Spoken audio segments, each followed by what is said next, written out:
Gaza में IDF का विध्वंसक एक्शन देखने को मिला है। आईडीएफ ने विस्फोटक रोबोट डेटोनेट किया है। डेटोनेशन के दौरान एक बड़ा विस्फोट हुआ गाजा के इलाके में। विस्फोट के बाद यहां धुएं का गुबार उठता हुआ दिखाई दिया। ये तस्वीरें देखिए, गाजा में किस तरह का विध्वंसक हमला लगातार किया जा रहा है। इसमें जो डेटोनेट किया गया है विस्फोटक, उसके बाद एक बड़ा धुएं का गुबार उठता हुआ दिखाई दिया है गाजा में।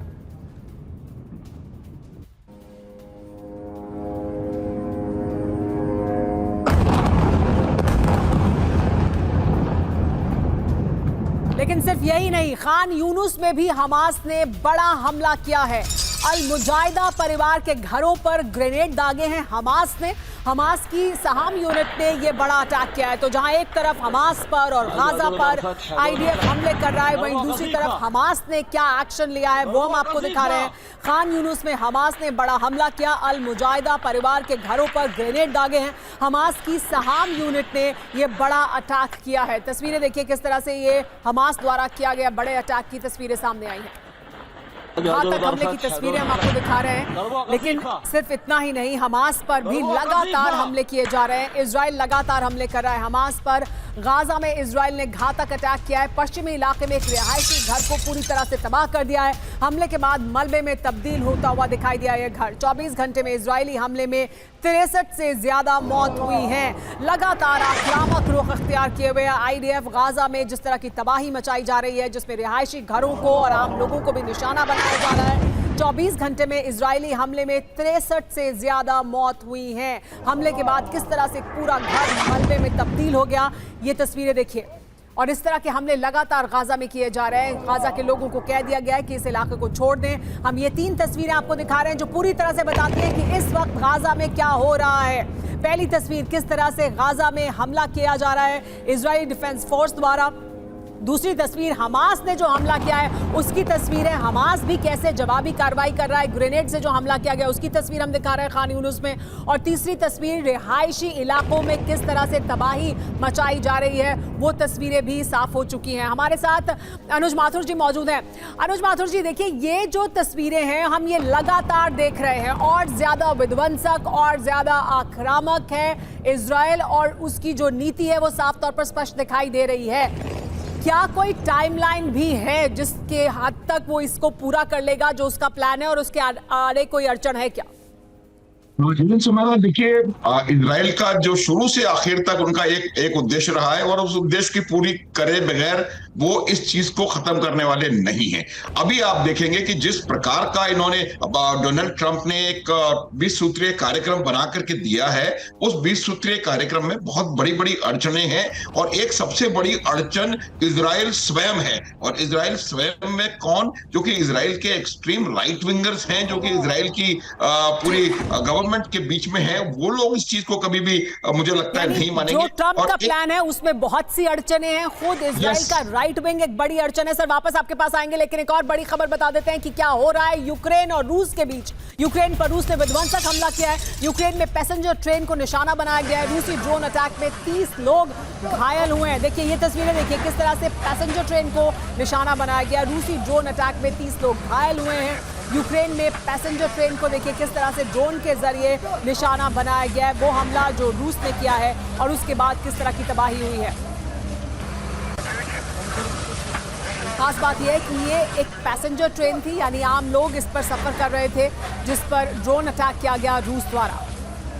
यूक्रेन के भीतर की तस्वीरें। आमतौर पर यूक्रेन में जो ट्रेन व्यवस्था है उसको सबसे ज्यादा सुरक्षित माना जाता है सफर करने के लिए, जब से युद्ध शुरू हुआ है तब से खास तौर पर। लेकिन अब एक पैसेंजर ट्रेन को ही निशाना बनाया गया है। एक और बड़ी खबर आपको बता दें, यूक्रेनी आर्मी पर रूस ने विनाशकारी अटैक किया है। रूस यूक्रेन युद्ध में भीषण तबाही देखने को मिल रही है। 60 दिन में 1,15,000 यूक्रेनी सैनिक मारे गए हैं, ये दावा किया जा रहा है। रूस की डिफेंस मिनिस्ट्री ने बहुत बड़ा दावा किया है। बताया है कि कैसे 60 दिन में 1,15,000 यूक्रेनी सैनिक मारे गए हैं। ये बड़ा दावा जो रूस की डिफेंस मिनिस्ट्री ने किया है, जिसमें बड़े नुकसान का दावा रूस द्वारा किया जा रहा है। यानी यूक्रेन के सैनिकों की बड़ी संख्या में मौत हुई है। 1,15,000 सैनिकों को खोया है यूक्रेन ने।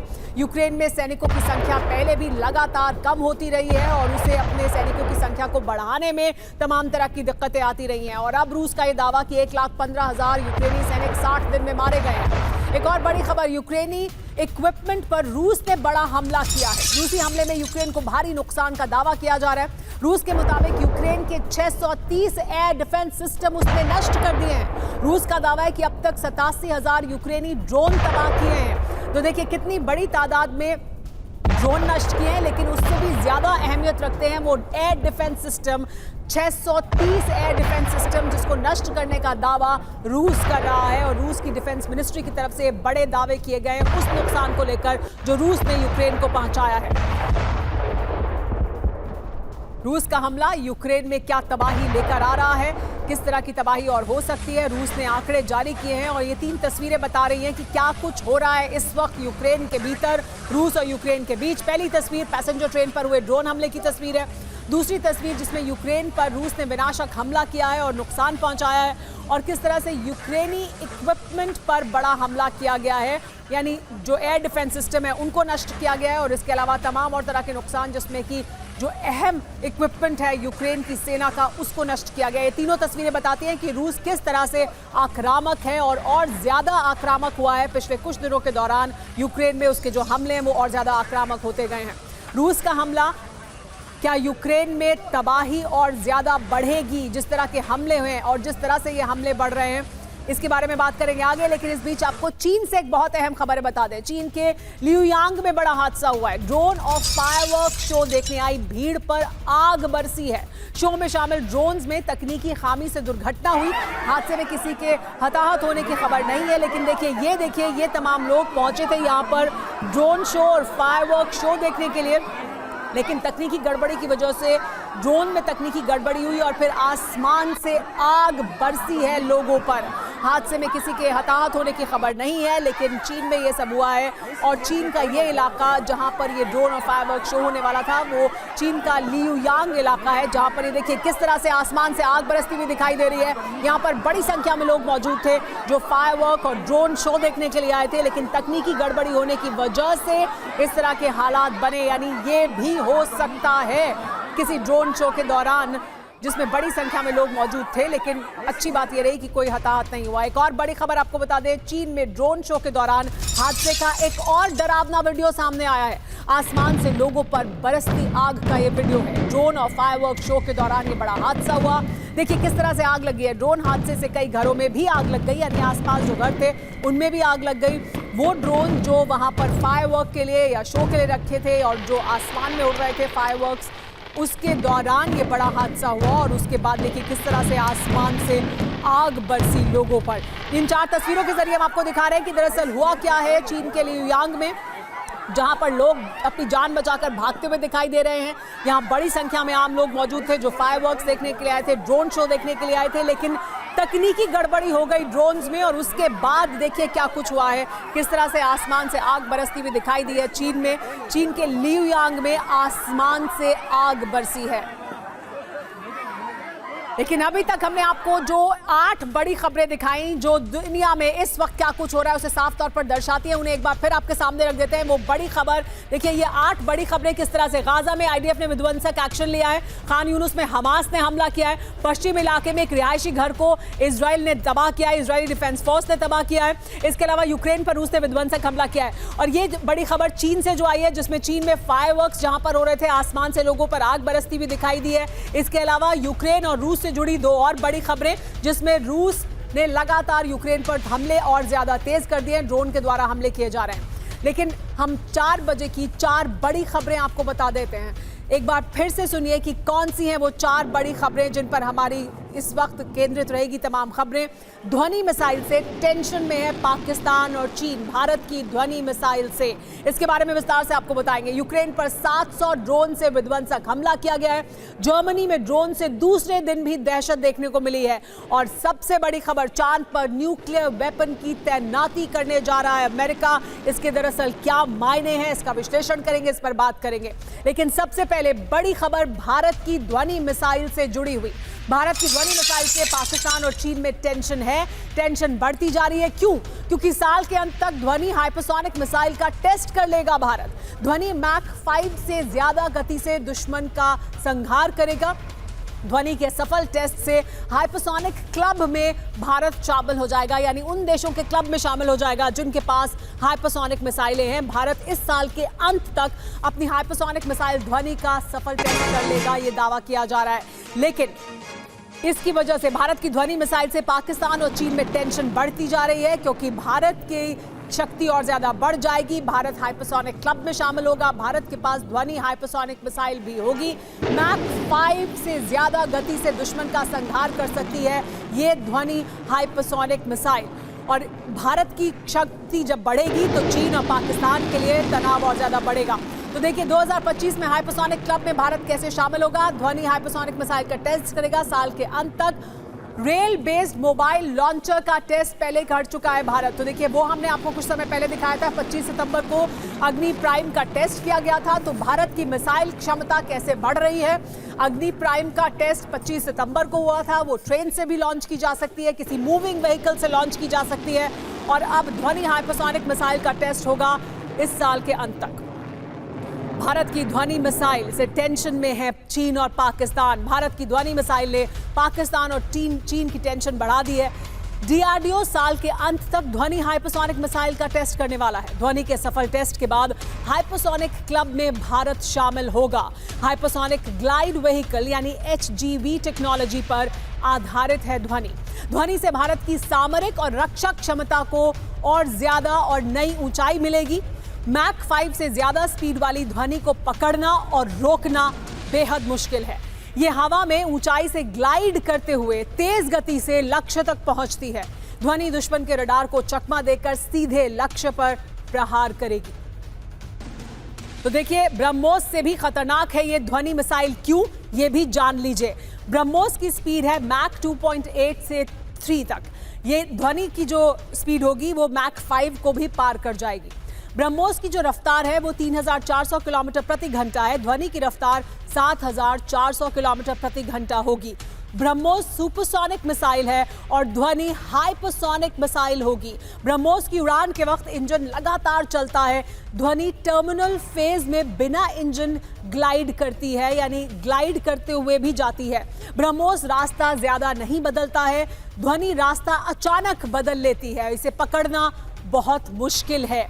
ब्रह्मोस की रेंज और गाइडेंस मध्यम है। ध्वनि की रेंज लंबी है और बहुत एडवांस्ड गाइडेंस इसमें मौजूद है।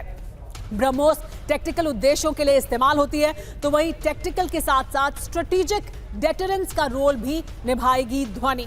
ब्रह्मोस 2001 से ऑपरेशनल है। ध्वनि की 2025 में पहली टेस्टिंग तय मानी जा रही है इस साल के अंत तक। हमारे साथ जीजे सिंह सर मौजूद हैं।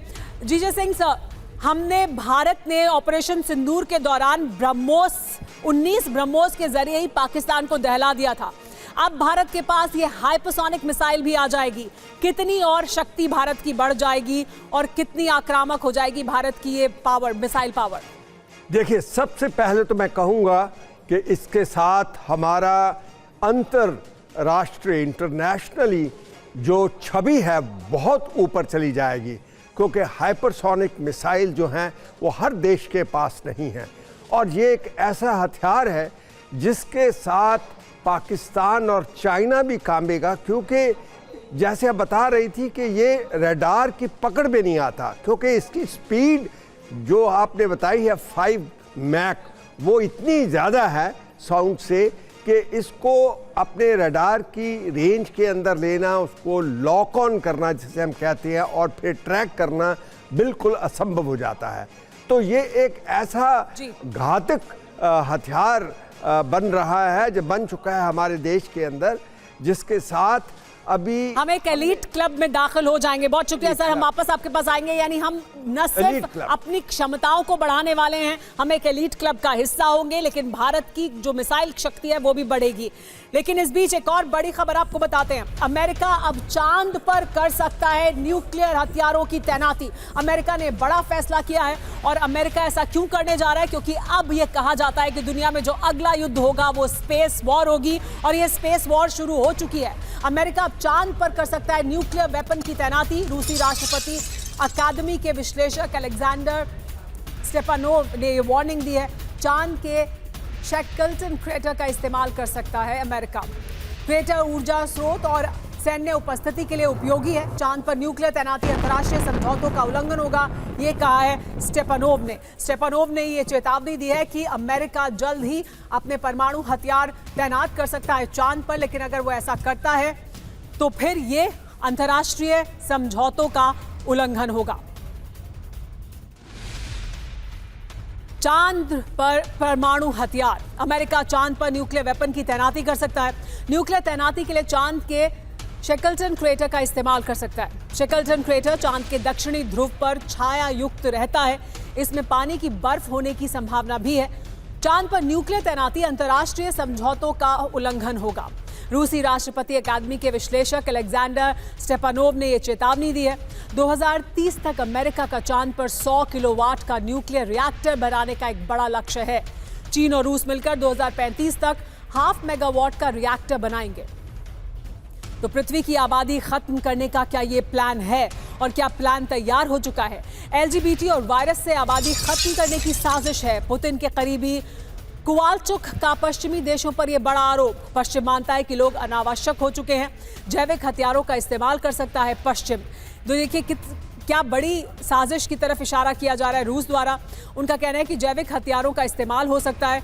कोवालचुक ने पश्चिमी देशों पर यह बड़ा आरोप लगाया है। पुतिन के करीबी हैं कोवालचुक और उन्होंने कहा है कि पश्चिमी देशों की यह बड़ी साजिश है जिसमें वो जैविक हथियारों और LGBT के जरिए बड़ी आबादी को खत्म करना चाहते हैं। तो पृथ्वी से आबादी खत्म करने की क्या साजिश है और क्या कहा जा रहा है? पश्चिमी शासक वर्ग की पृथ्वी की आबादी को मिटाने की योजना है, ये कह रहे हैं रूस में एक विश्लेषक। पुतिन के करीबी और वैज्ञानिक कोवालचुक का पश्चिमी देशों पर यह बड़ा और संगीन आरोप है। पश्चिम ये मान चुका है कि बड़ी संख्या में लोग दुनिया में बेकार हो चुके हैं, ये उनका कहना है। पहले LGBT एजेंडा और बाद में किसी वायरस का इस्तेमाल करेगा पश्चिम, ये बड़ा आरोप लगा रहे हैं पुतिन के करीबी। LGBT और चाइल्ड फ्री फैमिली के जरिए अपने मिशन को आगे बढ़ा रहा है पश्चिम।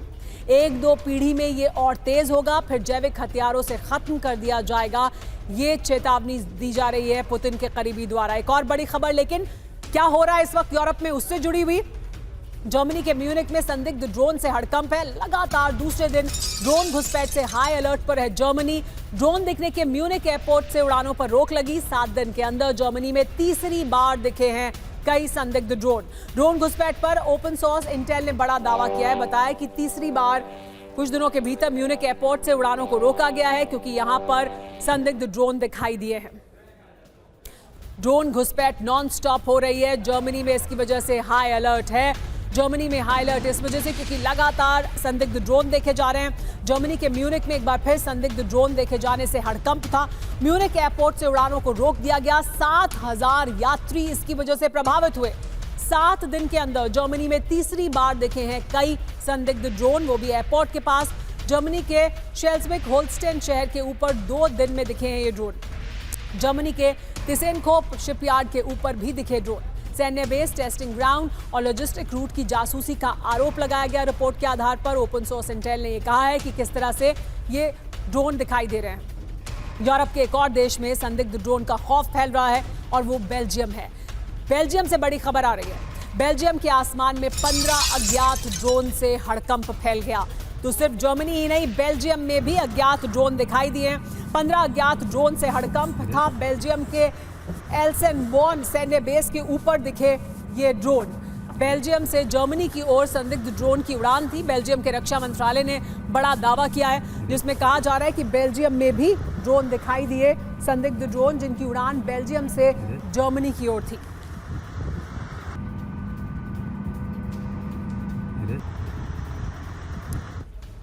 एक और बड़ी खबर आपको ड्रोन घुसपैठ से जुड़ी हुई बता देते हैं। ड्रोन घुसपैठ के बीच अमेरिका की सैन्य मूवमेंट भी देखने को मिल रही है। नीदरलैंड पहुंचा है अमेरिका का वॉरशिप। वॉरजेल पोर्ट पर USS गेराल्ड आर फोर्ड पहुंचा है। नॉर्थ सी से बाल्टिक तक नेटो की पेट्रोलिंग बढ़ गई है, यानी नेटो इस वक्त एक्शन मोड में दिखाई दे रहा है। किस तरह से मूवमेंट हो रही है, वॉरजेल पोर्ट पर USS गेराल्ड आर फोर्ड दिखाई दिया है। मूवमेंट है। नॉर्थ सी से बाल्टिक तक नेटो की पेट्रोलिंग भी बढ़ा दी गई है। साथ ही तैनाती और ज्यादा मजबूत की जा रही है नेटो द्वारा। हमारे साथ अशोक सज्जनहार सर भी मौजूद हैं। अशोक सज्जनहार जी, रूस जिस तरह से यूक्रेन में और ज्यादा आक्रामक हुआ है, यूरोप में बार बार इस तरह की खबरें आ रही हैं कि ड्रोन दिखाई दे रहे हैं। पुतिन ये कहते हैं कि हमारे ड्रोन नहीं हैं, हमारे ड्रोन के पास इतनी क्षमता ही नहीं है, ये उनके भीतर से कोई कर रहा है। यूरोप इसी को एजेंडा बना रहा है, अपने आप को, अपनी पोजीशन को और ज्यादा पुख्ता और ज्यादा मजबूत कर रहा है रूस के खिलाफ। कैसे आप इसे देखते हैं? हमारे दर्शकों को समझाएं दरअसल हो क्या रहा है। जी बहुत धन्यवाद समीरा। देखिए, मैं समझता हूं जो इस रूस यूक्रेन के युद्ध के बीच में रूस की विश्वसनीयता एकदम खत्म हो गई है, क्योंकि रूस ने, आपको याद होगा, शुरू में कहा था जो हम यूक्रेन के ऊपर हमला नहीं करने वाले हैं, वही उन्होंने किया है। और अभी एकदम ये शुरुआत हुई है, ड्रोन आने शुरू हुए हैं। पहले रूस कहता है ये यूक्रेन की तरफ से या आकस्मिक तरीके से एक्सीडेंटल इधर उधर चले गए होंगे, परंतु देखिए यूक्रेन के पास कहाँ ना तो इतने ड्रोन है एक्सेस, ना उसके पास समय है जो इधर उधर वो ड्रोन बेल्जियम में भेजता रहे, जर्मनी में भेजता रहे। मेरे ख्याल से ये सब मैं समझता हूँ स्पेक्यूलेशन है, परंतु मैं समझता हूँ ये ग्रे जोन वॉरफेयर है रूस की तरफ से, ये प्रोवोक करने का तरीका है। वहां पर जो फील्ड पर ज्यादा आक्रामक हो गया है, यूक्रेन में ज्यादा आक्रामक हो गया जैसे आपने बताया है, और यहाँ पर भी वो सभी को प्रोवोक करने का प्रयास कर रहा है, जिससे कि छोटे बहुत ही लो कॉस्ट तरीके से सब में ये हड़कंप मचाए रखे। तो ये किसी भी एक्सीडेंट में डील कर सकता है। रूस को ये भी नहीं भूलना चाहिए जो यानी डराने की और एक तरह का माहौल बनाने की, एक तरह का खौफ पैदा करने की, और रूस का खतरा बना रहेगा ये बताने की भी क्या कोशिश है। जो अशोक सज्जनार जी कह रहे हैं, एक और बड़ी खबर इसकी वजह से क्या हो रहा है ये समझिए। जो बार बार ड्रोन दिखाई दे रहे हैं, डेनमार्क पर रूस से हाइब्रिड वॉर के खतरे का अलर्ट है। आर्म्ड फोर्स के खिलाफ हाई रिस्क की चेतावनी है। रूस हाइब्रिड वॉरफेयर के तहत दबाव डाल रहा है। पिछले हफ्ते डेनमार्क में 6 मिलिट्री और सिविल एयरपोर्ट बंद हुए। सुरक्षा एजेंसियों ने महत्वपूर्ण इंफ्रास्ट्रक्चर की निगरानी को बढ़ाया है। तो देखिए, इस तरह की सतर्कता बढ़ती जा रही है और इस तरह के अलर्ट मोड में है, चाहे वो जर्मनी हो, डेनमार्क हो, बेल्जियम हो या पोलैंड हो, सब जगह, क्योंकि इस तरह के बार बार ड्रोन, संदिग्ध ड्रोन दिखाई देते हैं, इस तरह की गतिविधि होती है, जिसके बाद और ज्यादा अलर्ट मोड पे होते हैं। पिछले हफ्ते डेनमार्क में एयरपोर्ट को बंद करना पड़ा था।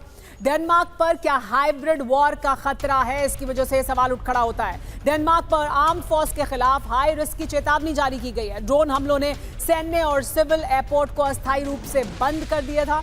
सुरक्षा एजेंसियां साइबर और निगरानी और इंफ्रास्ट्रक्चर सुरक्षा को बढ़ा रही हैं। डेनमार्क, नेटो और ईयू के लिए राष्ट्रीय और रणनीतिक चिंता बढ़ चुकी है। बिना सीधे संघर्ष के रूस हाइब्रिड वॉरफेयर के तहत दबाव डाल रहा है, ये कहना है यूरोप के इन तमाम देशों का, और इस वजह से वो अपनी सुरक्षा को और ज्यादा मजबूत कर रहे हैं। लेकिन रूस में यूक्रेन के नॉन स्टॉप ड्रोन हमलों से दहशत है। इन तमाम देशों में तो ड्रोन दिखाई दे रहे हैं, लेकिन यूक्रेन में रूस जिस तरह के हमले कर रहा है, रूस में यूक्रेन भी उसी तरह के हमले कर रहा है। रूस में यूक्रेन के नॉन स्टॉप ड्रोन हमलों से दहशत है। रूस के एनर्जी ठिकानों को टारगेट कर रहा है यूक्रेन। मॉस्को के नजदीक रियाजान इलाके में अफरा तफरी है। रिफाइनरी पर हमलों से ऑयल प्रोडक्शन में भारी कमी आई है।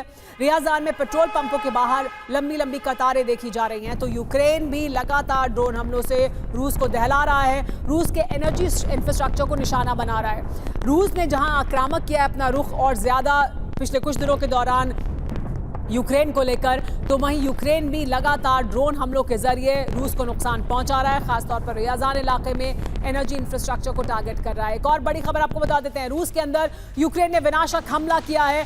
किस तरह से सेंट पीटर्सबर्ग के नजदीक भयंकर ड्रोन स्ट्राइक की है। ड्रोन हमलों से किनेफ ऑयल रिफाइनरी को दहलाया है। रिफाइनरी पर 20 दिन के अंदर दूसरी बार ये ड्रोन हमला हुआ है। हमलों से भीषण आग की चपेट में पूरा किरीशी इलाका देखने को मिला है। तो देखिए किस तरह से यूक्रेन लगातार ड्रोन हमले कर रहा है। रूस पर जो ड्रोन हमले किए जा रहे हैं उसकी वजह से उसके एनर्जी इंफ्रास्ट्रक्चर को खास तौर पर बहुत ज्यादा नुकसान पहुंचा है। पीटर्सबर्ग के पास भी बड़ा धमाका देखने को मिला है। तो रियाजान ही नहीं, पीटर्सबर्ग के इलाके में भी भीषण आग की चपेट में आया पूरा किरीशी इलाका। तो रूस की ऑयल रिफाइनरी पर ड्रोन स्ट्राइक हुई है। रूस में 800 किलोमीटर अंदर यूक्रेन ने विनाशक हमला किया है। सेंट पीटर्सबर्ग के नजदीक किनेफ ऑयल रिफाइनरी पर ड्रोन हमला हुआ है। ड्रोन हमले से रिफाइनरी की कई यूनिट में आग लग गई, भीषण आग देखने को मिली। 14 सितंबर को हुए हमले में रिफाइनरी की 38% क्षमता प्रभावित हुई थी। किरीशी रिफाइनरी में सालाना 20 मिलियन टन ऑयल प्रोडक्शन होता है और ये प्रभावित है। 2 महीने में तेल ठिकानों पर 20 बड़े हमले हुए हैं। करीब 17 रिफाइनरी तबाह कर दी गई है। ये अपने आप में बड़ी बात है। अनुज माथुर जी, रूस आक्रामक हुआ है तो यूक्रेन भी लगातार ड्रोन के जरिए रूस को नुकसान पहुंचा रहा है, खास तौर पर उसके एनर्जी इंफ्रास्ट्रक्चर को नुकसान पहुंचा रहा है। शिमारा, देखिए ये एक प्रिंसिपल ऑफ वॉर होता है कि जब भी आप शत्रु पर हमले करते हैं तो उसकी कमजोरी के ऊपर ज्यादा हमले किए जाते हैं। आज की परिस्थिति में जो युद्ध ऐसी स्थिति में आ चुका है जहां पर कि दो ही सूरतों में इसका कोई समाधान निकलने की संभावना है। पहला, कितनी तेजी से यूक्रेन अपनी सैन्य क्षमता को समाप्त होती है, या रूस की आर्थिक क्षमता जब कमजोर होती है। और यही वजह है कि रूस की आर्थिक क्षमता की परिस्थिति को अटैक करने के लिए उसके एनर्जी सेक्टर्स के ऊपर लगातार हमले किए जा रहे हैं। जहां तक सवाल ड्रोन वॉरफेयर का है, AI enabled drone missile warfare जो है वो फ्यूचर वॉरफेयर है, और जिस प्रकार से रूस उनका प्रयोग करके और पूरे यूरोप में अपने ड्रोन्स को वो पहुंचा रहा है, टोह ले रहा है वो एयर डिफेंस कैपेबिलिटीज की। सो मेरे को एक बात बोलने दीजिए प्लीज। अब जो यूरोप सिक्योरिटी इंफ्रास्ट्रक्चर या आर्किटेक्चर है वो ऑफेंसिव कैपेबिलिटीज में ठीक है, लेकिन उनकी डिफेंसिव कैपेबिलिटीज बहुत कमजोर हैं। और यही वजह है कि वो एक छोटे ड्रोन को वो ना डिटेक्ट कर पा रही हैं, ना इंटरसेप्ट कर पा रही हैं, ना डिस्ट्रॉय कर पा रही हैं। तो ये उनको सोचने की आवश्यकता है। कैपेबिलिटीज बढ़ाने की कोशिश कर रहे हैं, लेकिन सर आपने कहा कि फ्यूचर वॉरफेयर का हिस्सा है। फ्यूचर नहीं, ये तो प्रेजेंट वॉरफेयर का हिस्सा है। अब ये एक्चुअली वॉरफेयर का हिस्सा है। अब ये हर युद्ध में इस्तेमाल हो रहा है और ये हकीकत है आज के समय की। लेकिन रूस के सोची में यूक्रेन ने विध्वंसक ड्रोन हमला किया है।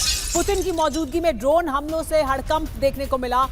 वल्दाई फोरम में पुतिन के भाषण के ठीक बाद हुआ ये बड़ा हमला। ड्रोन हमलों के बाद सोची के 2 एयरपोर्ट बंद करने पड़े। यूक्रेनी हमले पर द मॉस्को टाइम ने बड़ा दावा किया है। तो सोची में पुतिन मौजूद थे, उनके भाषण से ठीक पहले इस तरह का हमला हुआ, और उसके बाद यूक्रेनी हमले पर द मॉस्को टाइम्स ने बड़ा दावा भी किया है। ड्रोन हमलों के बाद सोची के 2 एयरपोर्ट को बंद करना पड़ा और पुतिन यहां मौजूद थे। सायरन देखिए किस तरह से बजसुराई दिए। पुतिन को मारने की कोशिश की गई। सोची में पुतिन की मौजूदगी में ड्रोन हमलों से हड़कंप है। करीब 1 महीने में 3 बार पुतिन पर हमले की कोशिश हुई है, यानी पुतिन जहां थे वहां हमला किया गया। 2 अक्टूबर को वाल्दाई फोरम में पुतिन के भाषण के बाद ड्रोन अटैक किया गया।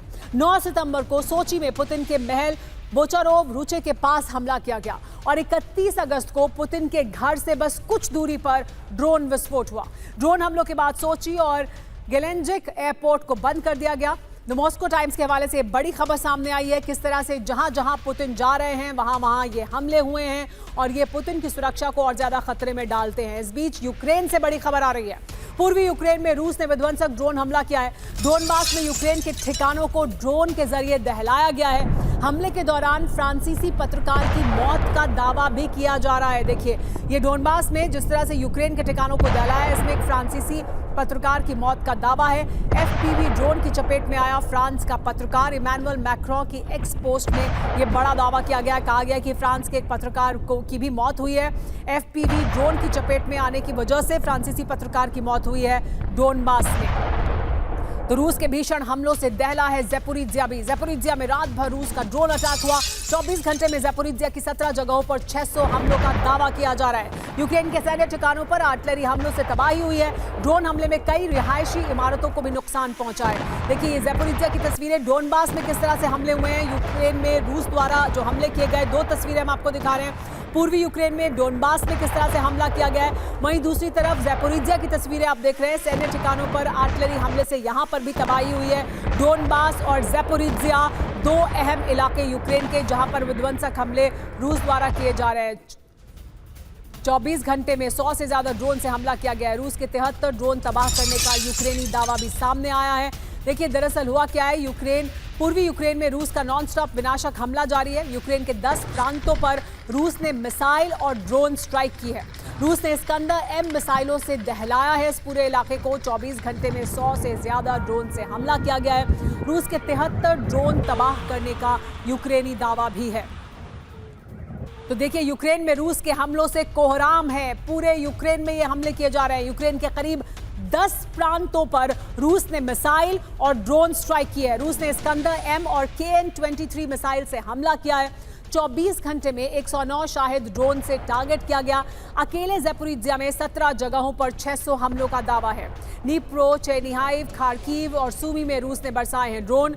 यूक्रेन के सैन्य ठिकानों पर आर्टिलरी हमलों से तबाही हुई है। रूस के 73 ड्रोन तबाह करने का यूक्रेनी दावा भी सामने आया है। किस तरह से यूक्रेन के 10 प्रांतों को मिसाइल और ड्रोन हमलों से रूस ने दहलाया है, उसकी तस्वीरें सामने आई हैं। जीजे सिंह सर, देखिए किस तरह से ड्रोन का इस्तेमाल कर रहा है यूक्रेन रूस को नुकसान पहुंचाने के लिए, लेकिन और ज्यादा विध्वंसक हो रहा है जैसे जैसे यूक्रेन अपने हमले को बढ़ा रहा है और यूरोप और ज्यादा अपनी तैयारी पुख्ता कर रहा है। रूस और ज्यादा विध्वंसक हमले कर रहा है यूक्रेन पर। देखिए सुमेरा, जो इन दोनों देशों के अंदर, चाहे वो यूक्रेन एक साइड पे लीजिए, उसके साथ नाटो लीजिए, दूसरी तरफ जो रूस है, इनके अंदर जो मैं समझता हूं जो स्ट्रैटेजिकल और टैक्टिकल डिफरेंस ये है कि रूस के जितने हमले होते हैं वो उसके सिविलियन इंफ्रास्ट्रक्चर्स के ऊपर किए जाते हैं।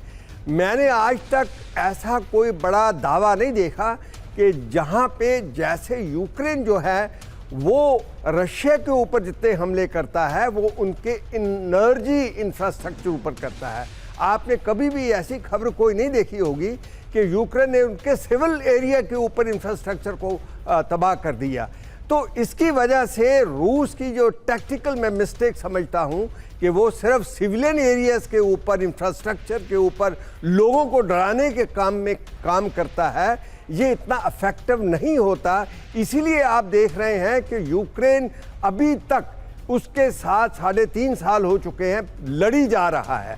और दूसरी बात ये जो इम्पोर्टेंट है वो ये है कि जो नाटो और यूक्रेन की, जो यूएसए की पॉलिसी है वो ये है कि इस युद्ध को ख़त्म करने के लिए आप जो हैं वो प्यूटन को ही ख़त्म कर दो, उन्हीं के ऊपर टारगेट कर दो, ताकि जो ये एक जो युद्ध क्लोजर हो जाए। इसीलिए आप देख रहे हैं कि उसके ऊपर फिर हमले सोची के ऊपर किया गया। रूस ने भी बहुत हमले किए हैं यूक्रेन पर। क्या ये इस तरह से भी देखा जा सकता है कि ये पश्चिमी नैरेटिव है, पश्चिमी मीडिया का नैरेटिव है कि जो भी हमले यूक्रेन करता है वो सफल होते हैं और जो हमले रूस करता है वो सफल नहीं होते हैं, और अगर रूस चाहता तो क्या और ज़्यादा विध्वंस कर सकता था और बहुत ही सोची समझी रणनीति के तहत बहुत धीरे धीरे आगे बढ़ रहा है? क्या ये भी एक अहम हिस्सा? इस पर बात करेंगे आगे हमारे अगले मेहमान से, और सर आपकी प्रतिक्रिया भी लूंगी। लेकिन नेटो से बड़ी जंग की तैयारी में रूस। सेंट पीटर्सबर्ग से बाल्टिक की ओर सैन्य मूवमेंट देखने को मिल रही है। एस्टोनिया बॉर्डर की ओर हथियारों की नई खेप पहुंच रही है। लातविया बॉर्डर की तरफ ट्रेन से आर्टिलरी मूवमेंट हो रहा है। बॉर्डर पर मास्टर एस आर्टिलरी का डिप्लॉयमेंट किया गया है। तो देखिए किस तरह से और ज्यादा नेटो में बड़ी जंग की तैयारी है, और ये अलग अलग मूवमेंट्स हैं, इन्हें समझिए दरअसल नेटो में बड़ी जंग की तैयारी कैसे है। सेंट पीटर्सबर्ग से बाल्टिक की ओर सैन्य मूवमेंट देखने को मिला। एस्टोनिया बॉर्डर की ओर हथियारों की नई खेप पहुंची है। लातविया बॉर्डर की तरफ ट्रेन से आर्टिलरी मूवमेंट हुआ है। बॉर्डर पर मास्टर एस आर्टिलरी का डिप्लॉयमेंट किया गया है। तो ये अलग अलग मूवमेंट्स जो दिखाती हैं साफ तौर पर कि नेटो और ज्यादा पुख्ता तैयारी कर रहा है। रूस जिस तरह की प्रोवोकेशन दे रहा है बार बार ड्रोन्स भेजकर, उसके बाद ये बड़ी तैयारी नेटो और यूरोपियन यूनियन के देशों की देखने को मिल रही है। लेकिन यूक्रेन में रूस की हाइपरसोनिक मिसाइलों का खौफ है। यूक्रेन में किंजल और इस्कंदर मिसाइलों से महाविध्वंस हुआ है। रूस की विध्वंसक मिसाइलों को रोकना मुश्किल हो गया है यूक्रेन के लिए। एडवांस्ड वर्जन को ट्रैक करने में नाकाम है पैट्रियट सिस्टम। फाइनेंशियल टाइम्स की रिपोर्ट में बड़ा दावा किया गया है जिसमें कहा गया है कि जिस तरह के हमले रूस द्वारा किए जा रहे हैं, जिस तरह की मिसाइलों का वो इस्तेमाल कर रहा है, उसके बाद पैट्रियट एयर डिफेंस सिस्टम के लिए उन्हें रोक पाना अब मुश्किल होता जा रहा है। दरअसल हो क्या रहा है समझिए। किंजल के आगे नाकाम दिखाई दे रहा है पैट्रियट, ये दावा किया गया एक रिपोर्ट में। यूक्रेन के सैन्य और औद्योगिक सुविधाओं पर रूस के विनाशक हमले हो रहे हैं। किंजल और इस्कंदर M हाइपरसोनिक को रोकना मुश्किल हो गया है यूक्रेन के लिए। दोनों मिसाइलों के एडवांस्ड वर्जन को ट्रैक करने में पैट्रियट एयर डिफेंस सिस्टम नाकाम है। हिट करने से पहले डायरेक्शन बदल लेती है किंजल और इस्कंदर मिसाइल, ये रिपोर्ट है। सितंबर में सिर्फ 6% मिसाइल हमले रोक पाया है अमेरिका का patriot air defence system. Patriot deployment के बावजूद कीव के नजदीक 4 ड्रोन प्रोडक्शन यूनिट तबाह कर दी हैं रूस ने। वो प्रोडक्शन यूनिट ड्रोन की जो यूक्रेन के लिए इस युद्ध में बहुत ज्यादा अहमियत रखती हैं। रूस के विध्वंसक हमलों के बीच यूक्रेन को अमेरिका से बड़ा झटका लगा है। यूक्रेन को टॉमहॉक मिसाइलें मिलने की उम्मीद अब नहीं है। रूस से सीधे संघर्ष में नहीं उलझना चाहता है अमेरिका, ये रिपोर्ट में कहा जा रहा है, और शायद इस वजह से ये मिसाइलें नहीं देगा अमेरिका, इसकी चर्चा हो रही है। टॉमहॉक मिसाइल पर अमेरिकी मैगजीन ने बड़ा दावा किया है, कहा है कि रूस से सीधे संघर्ष नहीं चाहता है अमेरिका और इस वजह से टॉमहॉक मिसाइल यूक्रेन को नहीं देगा।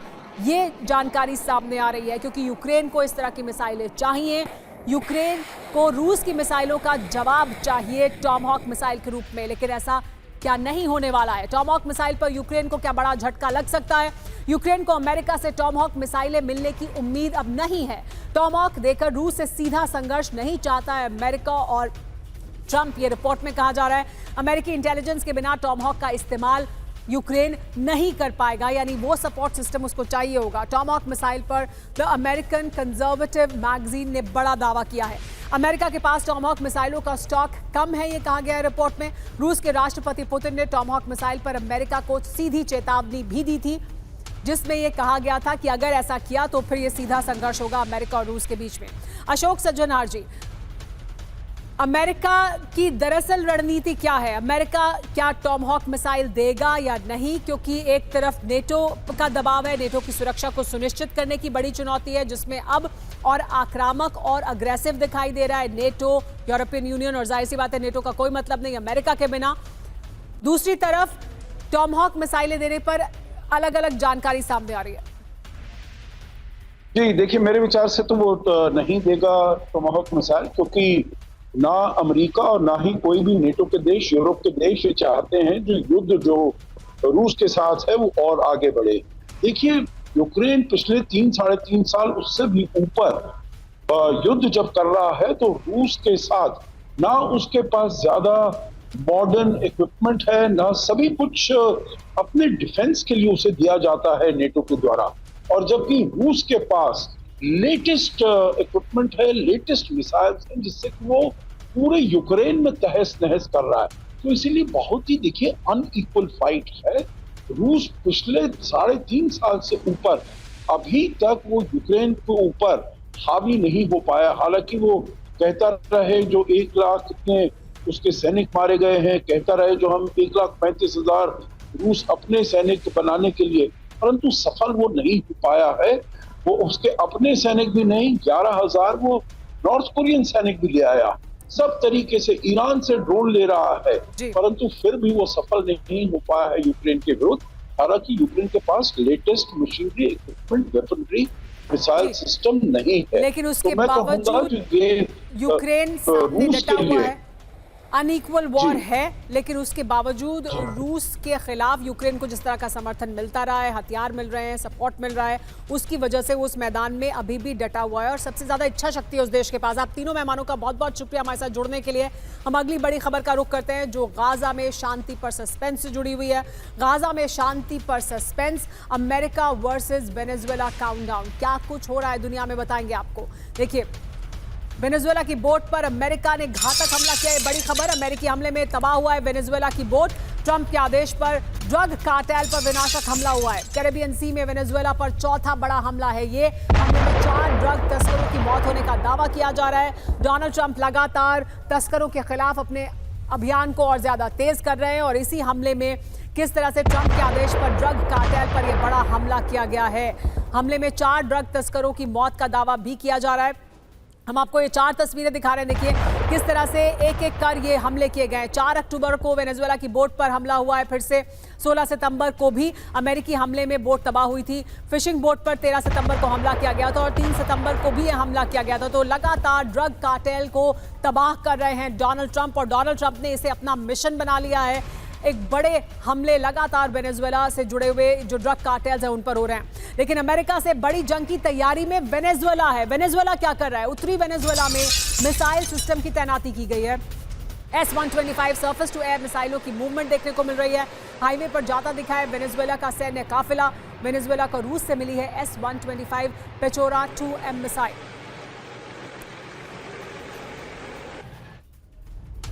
तो अमेरिका कर रहा है उकसावे की कार्रवाई, ये कहा जा रहा है। अमेरिका के एक्शन पर वेनेजुएला ने बड़ा दावा किया है। कहा है कि अमेरिका उकसाना चाहता है वेनेजुएला को। वेनेजुएला के तट से 75 किलोमीटर दूर 5 अमेरिकी विमान देखे जाने का दावा किया गया है। वेनेजुएला ने अमेरिकी विमान को राष्ट्रीय सुरक्षा के लिए खतरा बताया है। अमेरिका कर रहा है अंतर्राष्ट्रीय कानून का उल्लंघन, ये कहना है वेनेजुएला का।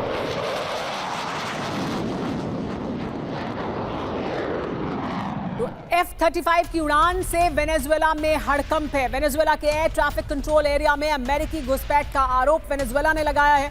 5 F-35 फाइटर जेट्स ने वेनेजुएला के एयर स्पेस में उड़ान भरी है। वेनेजुएला तट से सिर्फ 75 किलोमीटर दूर दिखे हैं अमेरिकी F-35। वेनेजुएला के रक्षा मंत्री ने अमेरिका पर यह बड़ा आरोप लगाया। कहा कि अमेरिकी F-35 की घुसपैठ उकसावे की कार्रवाई है, ये वेनेजुएला का दावा है।